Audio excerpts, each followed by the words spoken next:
ಜನನಿ ಸುದ್ದಿವಾಹಿನಿ ವೀಕ್ಷಕರಿಗೆ ನಮಸ್ಕಾರ. ನಾನು ರಮೇಶ್ ಹೆಗಡೆ ಗುಂಡುಮನೆ. ವರದಹಳ್ಳಿ ಶ್ರೀರಾಮ ದುರ್ಗಾಂಬ ದೇವಸ್ಥಾನಕ್ಕೆ ನೂತನ ವ್ಯವಸ್ಥಾಪನಾ ಸಮಿತಿ ರಚನೆ. ಸಮಿತಿಯ ನೂತನ ಅಧ್ಯಕ್ಷ ನವನೀತ್ ಹೆಗಡೆ ತುಂಬೆ ಅವರಿಂದ ಎಲ್ಲರ ಸಹಕಾರಕ್ಕೆ ಪ್ರಾರ್ಥನೆ. ಹಿರಿಯ ಸದಸ್ಯ ಶ್ರೀಧರಮೂರ್ತಿ ಬಾಳೆಹಳ್ಳಿಯವರ ಮಾತು ನಡೆಯಲಿದೆ ಹಿಂದಿನ ಎಲ್ಲ ಆಚರಣೆ. 6000 ವರ್ಷಗಳ ಇತಿಹಾಸ ಇರುವ ದೇವಸ್ಥಾನದ ಪೂಜಾ ವಿಶೇಷ ಮತ್ತು ದೇವಿಯ ಅಪಾರ ಶಕ್ತಿಯ ಪ್ರತೀಕವಾಗಿ ಭಕ್ತರು ನಿರಂತರ ಹರಿದು ಬರುವ ಜೊತೆಗೆ ಧನ್ಯತೆ ಮತ್ತು ನೆಮ್ಮದಿ ಕಂಡುಕೊಳ್ಳುತ್ತಿದ್ದಾರೆ. ಅಂತಹ ಕ್ಷೇತ್ರದ ಅಭಿವೃದ್ಧಿಯಲ್ಲಿ ಪೂರ್ಣ ಪ್ರಮಾಣದಲ್ಲಿ ತೊಡಗಿಕೊಳ್ಳುವುದು ನಮ್ಮ ಜವಾಬ್ದಾರಿಯಾಗಿದೆ ಎಂದು ವರದಹಳ್ಳಿಯ ಶ್ರೀರಾಮ ದುರ್ಗಾಂಬ ದೇವಸ್ಥಾನ ವ್ಯವಸ್ಥಾಪನಾ ಸಮಿತಿಯ ನೂತನ ಅಧ್ಯಕ್ಷ ನವನೀತ್ ಹೆಗಡೆ ತುಂಬೆ ಹೇಳಿದರು. ಈ ಕುರಿತು ಮಾತನಾಡಿದ ಅವರು, ಕ್ಷೇತ್ರದ ಸರ್ವತೋಮುಖ ಅಭಿವೃದ್ಧಿಯ ಹಿನ್ನೆಲೆಯಲ್ಲಿ ಹೆಚ್ಚು ಆಸಕ್ತಿ ವಹಿಸಿರುವ ಕ್ಷೇತ್ರದ ಶಾಸಕ ಬೇಳೂರು ಗೋಪಾಲಕೃಷ್ಣ ಅವರು ಹಾಗೂ ಧಾರ್ಮಿಕ ದತ್ತಿ ಇಲಾಖೆ ನಮ್ಮ ಮೇಲೆ ವಿಶ್ವಾಸ ಇರಿಸಿದೆ. ಅದಕ್ಕೆ ಯಾವುದೇ ರೀತಿಯಲ್ಲಿಯೂ ಚ್ಯುತಿ ಬಾರದ ರೀತಿಯಲ್ಲಿ ಸಮಿತಿ ಕಾರ್ಯನಿರ್ವಹಿಸಲಿದೆ ಎಂದು ಹೇಳಿದರು. ಊರಿನವರ ಸಹಕಾರ, ಭಕ್ತಾದಿಗಳ ಸಹಕಾರದೊಂದಿಗೆ ಜವಾಬ್ದಾರಿಗೆ ಘನತೆ ಬರುವ ರೀತಿಯಲ್ಲಿ ಕೆಲಸ ಮಾಡುತ್ತೇವೆ ಎಂದು ಅವರು ಹೇಳಿದರು. ಮತ್ತು ಇದೇ ಜುಲೈ 18ರಂದು ಶ್ರೀರಾಮ ದುರ್ಗಾಂಬ ದೇವಸ್ಥಾನದ ಆವರಣದಲ್ಲಿ ಶ್ರೀ ಶ್ರೀಧರ ಮಂಗಳಧಾಮದ ಲೋಕಾರ್ಪಣೆ, ಶ್ರೀಧರರ ದಿವ್ಯ ಪಾದುಕೆಯ ಆಗಮನದೊಂದಿಗೆ ನಡೆಯಲಿದೆ ಮತ್ತು ಪಾದುಕ ಪೂಜೆ, ಭಿಕ್ಷಾವಂದನೆ ಕಾರ್ಯಕ್ರಮ ಕೂಡ ನಡೆಯಲಿದೆ ಎಂದು ಅವರು ತಿಳಿಸಿದರು. ಹಿರಿಯ ಸದಸ್ಯ ಶ್ರೀಧರಮೂರ್ತಿ ಬಾಳೆಹಳ್ಳಿ ಮಾತನಾಡಿ, ಹಿಂದಿನ ಪದ್ಧತಿಗಳಿಗೆ ಪೂರಕವಾಗಿ ಶ್ರದ್ಧಾ ಭಕ್ತಿಯಿಂದ ಸಮಿತಿ ಕಾರ್ಯ ಮಾಡಲಿದೆ ಎಂದು ಹೇಳಿದರು. ಶ್ರೀಲಕ್ಷ್ಮಿ ಉದಯ ಕುಮಾರ್ ಬೇದೂರು, ಮನು ಜಿ ವರದಳ್ಳಿ ಮತ್ತಿತರರು ಈ ಸಂದರ್ಭ ಹಾಜರಿದ್ದರು. ಮೊಟ್ಟಮೊದಲಿಗೆ ನಮಸ್ಕಾರ. ಪ್ರಥಮವಾಗಿ ಶ್ರೀರಾಮ ದುರ್ಗಾಂಬ ದೇವಸ್ಥಾನ ವರದಹಳ್ಳಿ ಇದರ ವ್ಯವಸ್ಥಾಪನಾ ಕಮಿಟಿಯನ್ನು ರಚಿಸಲು ಸಾಗರ ವಿಧಾನಸಭಾ ಕ್ಷೇತ್ರದ ಶಾಸಕರಾದ ಗೋಪಾಲಕೃಷ್ಣ ಬೇಳೂರು ಅವರಿಗೆ ಧನ್ಯವಾದಗಳನ್ನು ಈ ಸಂದರ್ಭದಲ್ಲಿ ವಿಶೇಷವಾಗಿ ತಿಳಿಸುತ್ತಾ, ಮತ್ತು ಜಿಲ್ಲಾ ಧಾರ್ಮಿಕ ಪರಿಷತ್ ಸದಸ್ಯರಿಗೆ, ಜಿಲ್ಲಾಧಿಕಾರಿಗಳಿಗೆ, ತಹಸೀಲ್ದಾರ್ ಅವರಿಗೆ ಮತ್ತು ಹೊಸದಾಗಿ ಆಯ್ಕೆಯಾದ 9 ಜನ ನಮ್ಮ ಏನು ಸದಸ್ಯರುಗಳಿದ್ದಾರೆ ಇವರಿಗೂ ಕೂಡ ಎಲ್ಲರಿಗೂ ಒಂದು ಶುಭ ಕೋರುತ್ತಾ ಮತ್ತು ಧನ್ಯವಾದಗಳನ್ನು ತಿಳಿಸುತ್ತಾ, ಶ್ರೀ ರಾಮದುರ್ಗಾಂಬ ದೇವಸ್ಥಾನ ಸುಮಾರು ಒಂದು 6000 ವರ್ಷದ ಒಂದು ಇತಿಹಾಸ. ಅಲ್ಲಿ ವ್ಯಾಸ ಮಹರ್ಷಿಗಳು ತಪಸ್ಸುಗಳನ್ನು ಮಾಡಿ ತದನಂತರ ಅಲ್ಲಿ ಭಗವಾನ್ ಸದ್ಗುರು ಶ್ರೀಧರ ಸ್ವಾಮಿಗಳವರು ಈ ಜಾಗದಲ್ಲಿ ಬಂದು ತಪಸ್ಸನ್ನು ಆಚರಿಸಿ ಭಕ್ತ ಜನರನ್ನು ಉದ್ಧಾರ ಮಾಡಿದ್ದಾರೆ ಎಂಬ ಪ್ರತೀತಿ. ಇದು ಅಲ್ಲದೆ ವರದಹಳ್ಳಿ ಅಂತ ಯಾಕೆ ಹೆಸರು ಬಂತು ಅಂತಂದರೆ, ಮಾತೆ ದುರ್ಗಾಂಬೆಯು ಮಹಿಷಾಸುರನ್ನು ಸಂಹಾರ ಮಾಡುವಾಗ ಆ ಜಾಗದಲ್ಲಿ ಒದ್ದಳು, ಹಾಗಾಗಿ ಒದ್ದಳ್ಳಿ ಎಂಬ ಒಂದು ಹೆಸರು ಬಂತು ಹೇಳೋದನ್ನು ಒಂದು ಇತಿಹಾಸ. ಇದು ಒಂದು ಮಹಾನ್ ಕ್ಷೇತ್ರ, ಕರ್ನಾಟಕ ರಾಜ್ಯದಲ್ಲಿ ಒಂದು ಪ್ರಸಿದ್ಧ ಕ್ಷೇತ್ರ ಹೌದು ಮತ್ತು ಅಭಿವೃದ್ಧಿಯಾದಂಥ ಕ್ಷೇತ್ರ ಹೌದು.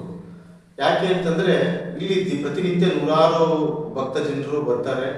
ಈ ದೇವಸ್ಥಾನದಲ್ಲಿ ಮುಜರಾಯಿ ವ್ಯಾಪ್ತಿಯಲ್ಲಿ ಇದ್ರೂ ಕೂಡ ಇಲ್ಲಿ ಈ ಹಿಂದೆ ಶುಭ ಕಾರ್ಯಗಳಾದಂತಹ ಮದುವೆ, ಉಪನಯನ, ಚೌಳಗಳು ನಡೀತಿತ್ತು. ಇದ್ರ ಜೊತೆಯಲ್ಲಿ ಪ್ರತಿನಿತ್ಯ ದೇವಿ ಪಾರಾಯಣ ಆಗಲಿ ಮತ್ತು ಚಂಡಿ ಹವನ ಆಗಲಿ ಈ ಥರ ಕಾರ್ಯಕ್ರಮವನ್ನು ದೈನಂದಿನ ಪ್ರತಿನಿತ್ಯವೂ ಕೂಡ ಇಲ್ಲಿ ನಡ್ಕೊಂಡು ಬರ್ತಾ ಇದೆ.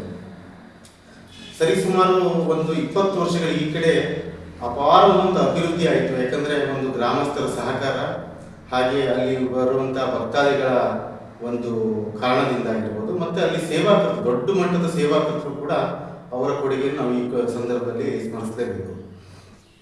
ಇದ್ರ ಜೊತೆಗೆ ಸ್ವಲ್ಪ ಈ ದೇವಸ್ಥಾನದಲ್ಲಿ ಕೆಲವೊಂದು ಗೊಂದಲಗಳಿತ್ತು, ಇಲ್ಲ ಅಂತಲ್ಲ. ಈಗ ಈ ವ್ಯವಸ್ಥಾಪನಾ ಸಮಿತಿ ಆಗಿದೆ, ಸರ್ಕಾರದಿಂದ ನಮ್ಮ ಸದಸ್ಯರುಗಳ ಮೇಲೆ ವಿಶ್ವಾಸವನ್ನು ಇಟ್ಟು ನಮ್ಮನ್ನು ಆಯ್ಕೆ ಮಾಡಿದ್ದಾರೆ. ನಾವು ಇಲ್ಲಿ ಇನ್ನು ಮುಂದೆ ಈ ಹಿಂದಿನಂತೆ ಎಲ್ಲ ಒಂದು ಧಾರ್ಮಿಕ ವಿಧಾನಗಳಿಗೆ ಚ್ಯುತಿ ಬಾರದಂತೆ ಕೆಲಸವನ್ನು ನಿರ್ವಹಿಸಿಕೊಂಡು ಹೋಗುವ ಜವಾಬ್ದಾರಿ ನಮ್ಮಗಳ ಮೇಲಿದೆ. ಹಾಗೂ ಮತ್ತು ಏನು ಪ್ರತಿ ವರ್ಷ ನಾವು ನವರಾತ್ರಿ ಉತ್ಸವಗಳಿರ್ಬೋದು, ವಾರ್ಷಿಕೋತ್ಸವ ಇರ್ಬೋದು, ಚಂಡಿ ಹವನಗಳಿರ್ಬೋದು, ಇದು ಯಾವುದಕ್ಕೂ ಧಕ್ಕೆ ಬರದಂತೆ ನಾವು ನಡೆಸ್ಕೊಂಡು ಹೋಗುವ ಜವಾಬ್ದಾರಿ ನಮ್ಮ ಮೇಲಿದೆ. ಮತ್ತು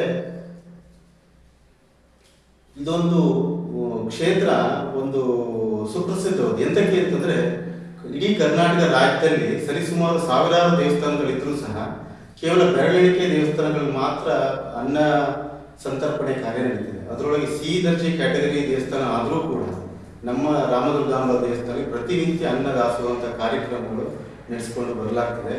ಹಾಗಾಗಿ ಭಕ್ತ ಜನರು ಇನ್ನು ಮುಂದೂ ಸಹ ಈ ಹಿಂದಿನಂತೆ ಹೇಗೆ ನಡ್ಕೊಂಡು ಬರ್ತಿದೆಯೋ ಅದಕ್ಕೆಲ್ಲವೂ ಕೂಡ ನಡೆಸ್ಕೊಂಡು ಹೋಗ್ತಾ ಇದ್ದೀವಿ.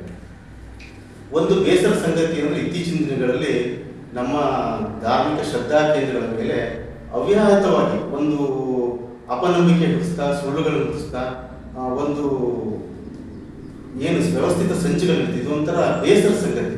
ಆದರೆ ನಮ್ಮ ವ್ಯವಸ್ಥಾಪನಾ ಸಮಿತಿಗೆ ಒಂದು ಜವಾಬ್ದಾರಿ ಏನಂದರೆ ದೇವಸ್ಥಾನ ಧಾರ್ಮಿಕ ವಿಷಯಗಳನ್ನು ನಡೆಸ್ಕೊಂಡು ಈ ಅಪಪ್ರಚಾರ ಮಾಡುವಂಥವ್ರ ವಿರುದ್ಧವೂ ಕೂಡ ನಾವು ಕೆಲವೊಂದು ಕಠಿಣವಾಗಿ ನಾವು ತಗೊಳ್ಳೇಬೇಕು. ಇಂಥ ದಿನಗಳು ಮುಂದಿನ ದಿನ ಕಂಡು ಬಂದರೆ ನಾವು ಖಂಡಿತವಾಗಿ ಸರ್ಕಾರಕ್ಕೆ ಇಂಥವ್ರ ಮೇಲೆ ಕ್ರಮ ತಗೊಳ್ಳಲು ಶಿಫಾರಸು ಮಾಡ್ತೀವಿ.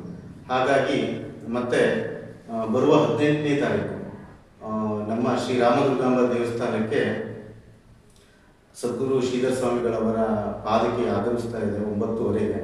ಅಲ್ಲಿ ಶ್ರೀಧರ ಮಂಗಳಧಾಮ ಅನ್ನುವ ಒಂದು ಕಟ್ಟಡ ಉದ್ಘಾಟನೆ ಮಾಡಿ ಅಲ್ಲಿ ಒಂದು ಪಾದಕ ಪೂಜೆ ಭಿಕ್ಷೆಯನ್ನು ಮಾಡಿ ಭಕ್ತಾದಿಗಳೆಲ್ಲರೂ ಬಂದು ಪಾಲ್ಗೊಂಡು ಪಾತ್ರರಾಗಬೇಕು ಅಂತ ಹೇಳಿ ಈ ಸಂದರ್ಭದಲ್ಲಿ ಕೇಳ್ತೀನಿ. ಹಾಗೂ ನಮ್ಮ ಎಲ್ಲ ಸದಸ್ಯರಿಗೂ ನಾವು ಶುಭ ಕೋರ್ತಾ ಹೆಚ್ಚಿನ ಕೆಲಸವನ್ನು ನಾವು ಇನ್ನೂ ಮಾಡೋಣ ಅಂತ ಹೇಳ್ತೀನಿ. ಮೊದಲೇ ಶ್ರೀ ದುರ್ಗಾಂಬ ಮತ್ತು ರಾಮದುರ್ಗಾಂಬ ದೇವಸ್ಥಾನದ ವ್ಯವಸ್ಥಾಪನಾ ಕಮಿಟಿ ಸದಸ್ಯರಾಗಿ ನನ್ನನ್ನು ನೇಮಿಸಿದಂಥ ಮಾನ್ಯ ಶಾಸಕರು ಮತ್ತು ಧಾರ್ಮಿಕ ದತ್ತಿ ಇಲಾಖೆಯವರಿಗೆ ನನ್ನ ಅಭಿನಂದನೆಗಳು. ನಮಗೆ ಈಗ ಧಾರ್ಮಿಕ ದತ್ತಿ ಇಲಾಖೆಯಿಂದ ವ್ಯವಸ್ಥಾಪನಾ ಸಮಿತಿಯನ್ನು ನೇಮಕ ಮಾಡಿದ್ದು ನಮ್ಮೆಲ್ಲರಿಗೂ ಬಹಳ ಜವಾಬ್ದಾರಿ ಕೆಲಸವಾಗಿದೆ.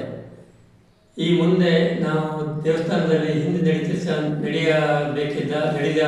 ನಡೆದು ಬಂದ ದಾರಿಯಲ್ಲಿ ಅನ್ನದಾಸೋಹ, ಮದುವೆ, ಚೌಳ, ಉಪನಯನ ಮತ್ತು ದೇವಿಯ ಚಂಡಿ ಹವನ, ನವರಾತ್ರಿ ಉತ್ಸವ ಇವೆಲ್ಲವೂ ಹಿಂದಿನಕ್ಕಿಂತಲೂ ಹೆಚ್ಚಾಗಿ ಶ್ರದ್ಧೆ ಭಕ್ತಿಯನ್ನು ನಡೆಸಿಕೊಂಡು ಹೋಗಲು ತಮ್ಮೆಲ್ಲರ ಸಹಕಾರ ಕೋರುತ್ತಾ ನಮಗೆ ಈ ಒಂದು ಅವಕಾಶ ಕೊಟ್ಟಂತೆ ಎಲ್ಲರಿಗೂ ನಮ್ಮ ಧನ್ಯವಾದಗಳು.